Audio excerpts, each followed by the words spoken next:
What's going on, guys? I am Kadarius Washington, and y'all are checking out the Sports Rundown. So, as you guys know, I am a huge fan of the WNBA. We talk a lot of WNBA here on the Sports Rundown. So, today, we got to talk a little business. So, one of the big overlying stories of the WNBA, not just this weekend, but this entire season, have been CBA negotiations.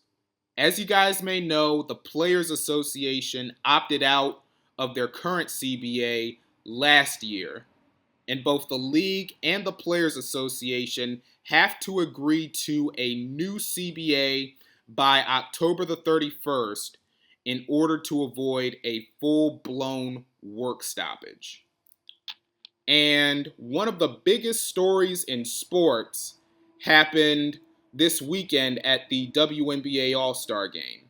As right before the game, players were wearing t-shirts saying, quote, "Pay us what you owe us," which was a message from the Players Association to the league about how they feel on how CBA negotiations have been going so far. So on Thursday, more than 40 players were in attendance for an in-person CBA meeting in Indianapolis where the All-Star Game took place. And the meeting lasted for a pretty extended period of time. I can't remember exactly how long the meeting lasted, but it lasted for a pretty extended period of time. And from the reports that we've gotten from those meetings, the players called the league's offers for a CBA, quote, "fluff, disrespectful, and a wasted opportunity." And after the game, the crowd at Gainbridge Fieldhouse was booing the commissioner, Kathy Engelbert, while she was presenting the All-Star MVP trophy to Nafisa Collier, who is also the Players Association vice president.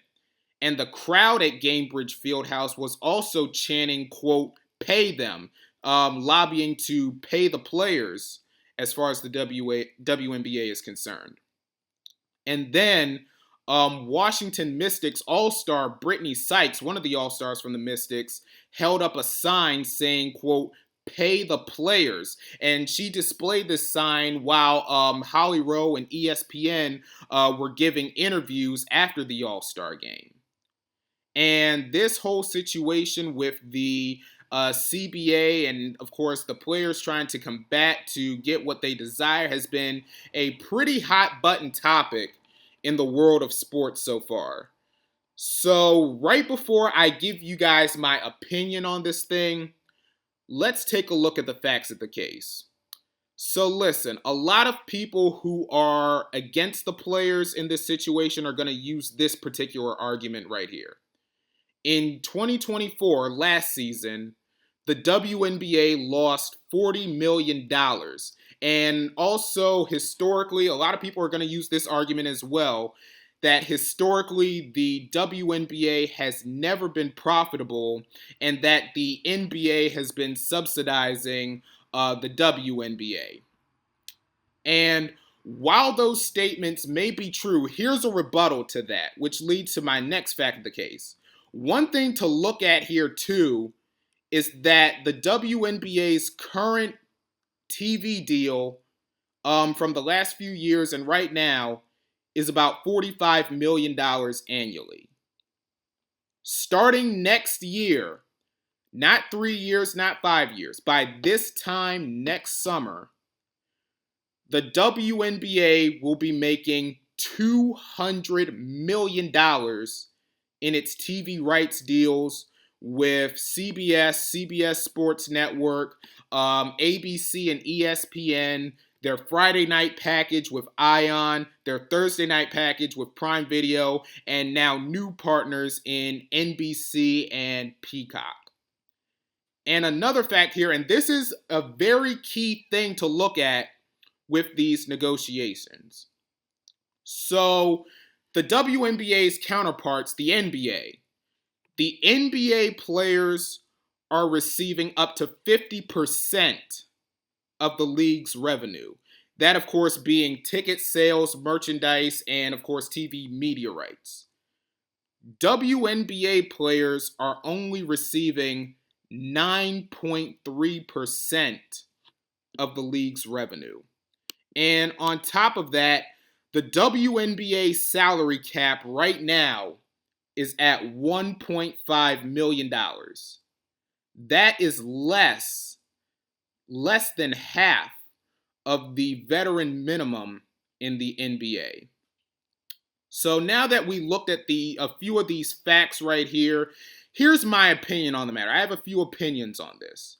Number one, realistically, I can actually see a lockout coming as far as these negotiations are concerned. Now, I know that both the league and the players are trying to avoid a lockout. They're trying to do everything possible to get this CBA done before the October 31st deadline.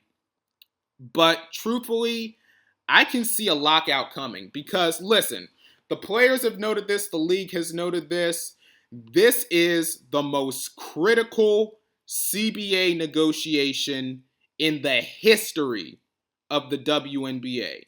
There has not been a CBA negotiation that has been bigger than this one.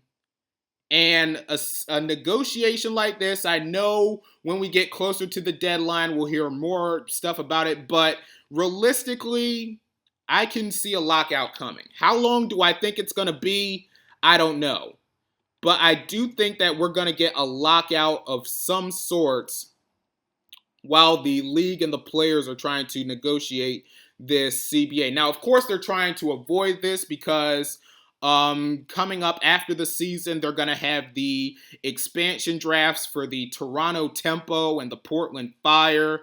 Of course, they got the draft lottery and then WNBA free agency coming up early next year.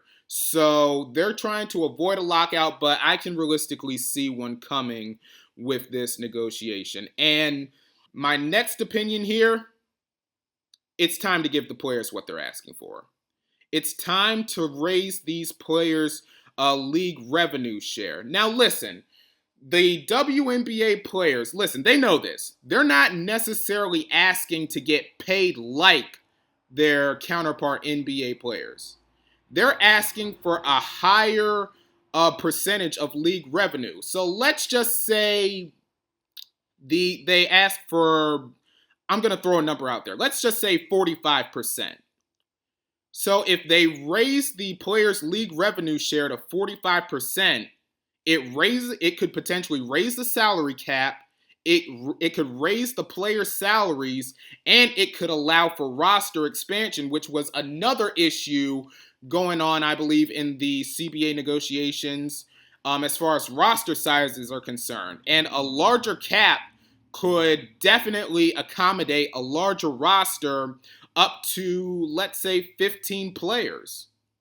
So there's a lot of benefits there, too, when it comes to raising the revenue share. And I do think it's time to, and listen, the landscape of the sport has changed. I mean, we are in an era right now where the WNBA has never been more popular. Now, of course, the easy thing to point out would be the eyes that Caitlin Clark brings to the TV sets as far as casual fans are concerned. Because to the casual fan, Caitlin Clark is the WNBA. She's the one that's bringing the ratings to the players. Now, I know that we have all of the talent in the WNBA. We have Asia Wilson, we have Nafisa Collier, we have Breanna Stewart. But when we're talking about the casual fan, they're pretty much attracted to Caitlin Clark because that's really where nationally a lot of WNBA stories come from as far as Caitlin Clark is concerned. And the league has been growing in this popularity, and I believe that it's going to grow even more in popularity over the next couple of draft classes, like next year when we're going to get names such as Flau'jae Johnson and Azzi Fudd, and especially in 2027, should Juju Watkins come out for the WNBA draft in 2027. So this is an era where not just the WNBA, but women's sports entirely has been extremely popular. So if there's ever a time for there to be change and for the players to receive more money and to be better taken care of, now is the time. Now is that time. Now listen, there's a good deal of people who have a lot of different opinions on this thing, but this is just my opinion on the thing. I gave you my facts, and my opinion is that I think it's time for the players to get what they're asking for. They want more revenue share. They want better pay. They want to be better taken care of as far as their families are concerned. I think it's time. I think it's time to give the players what they're asking for. Like, comment, subscribe, click that notification bell to be notified of when I post again, and also follow me on Twitter and on Blue Sky at CW Talk Sports. That's CWTALKS Sports, and I will see y'all the next time. Peace.